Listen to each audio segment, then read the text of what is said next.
Hello, I hope you're off to a good day. I'd like to talk to you a little bit about being in the now moment and how important that is to experience the promises of God. Jesus was traveling through Samaria, according to the Bible, and he ran across a gal that was drawing water out of the well, and they got into a conversation, and anyway, the conversation led to her saying, well, when the Christ comes, or the Messiah comes, he will teach us everything. And Jesus proceeded to tell her, I am he. I am now. I'm here right now. So what I saw out of that conversation was that the human concept, and that goes to us even today, that God's promises are somewhere in the future. But Jesus was letting her know, no, they are now. I am now. Then he went on to say, after the disciples showed up, he looked at the disciples and said, you say there are yet 4 months and then the harvest comes. But I'm telling you, the harvest is already here. The harvest is ripe. Let's go get it.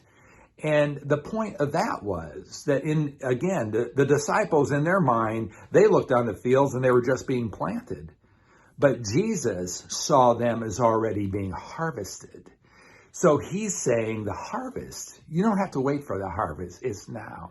Matter of fact, he said that the sower and reaper were rejoicing together. They were together rejoicing, which gave me the vision of the sower was sowing and the reaper was reaping as fast as the sower was sowing. So again, my point is we have to stop looking at the future when it comes to the promises of God. We have to see them as now, as something that is now. Let me put it to you, give you another example. When Moses met Jehovah up on the mountain in the bush on fire, Moses said, "Hey, what's your name?" I'm paraphrasing all this, and Jehovah said, "I am. Tell them I am sent you." He said, "I am that I am." So what Jehovah was saying is that I am now.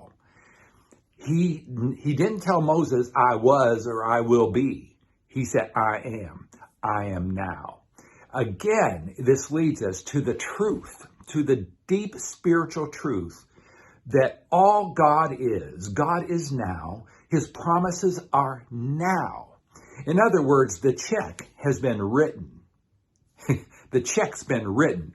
And we get all excited when we get a check in the mail. I don't know about you, but I do. When I got, a while back, I got a check for a couple grand in the mail. And I got excited about it and it wasn't even cashed yet. I was excited because it was a promissory note. It was a promise of that money.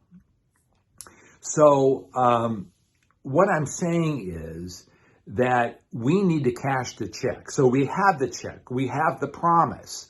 Go cash it and get the real thing. And it's as simple as that. We go and cash a check. We cash it. How do we do that? I'll tell you how I do it.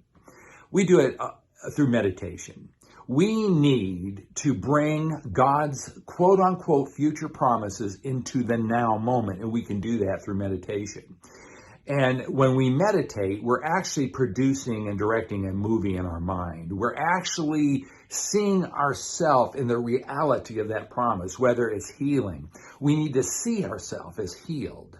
We need to see ourselves as having more than enough. We need to see ourselves as prosperous. We need to actually see it within our mind's eye and feel it in our body. Feel it as though it's already happening. When that happens, the manifestation is evident. The manifestation will come to us. It's like cashing the check. You're cashing the check when you're using your imagination of a perceived future event happening now, because your subconscious mind can't tell the difference between something that is happening in your movie, if you will, and something that's happening outside of you. My point is this: stop looking at the future. Stop looking for your healing tomorrow as coming someday. Stop looking as your prosperity coming someday, because it is now. And if you can get into the now moment, if you could get into the I am moment, you will have what you desire. Thanks for watching.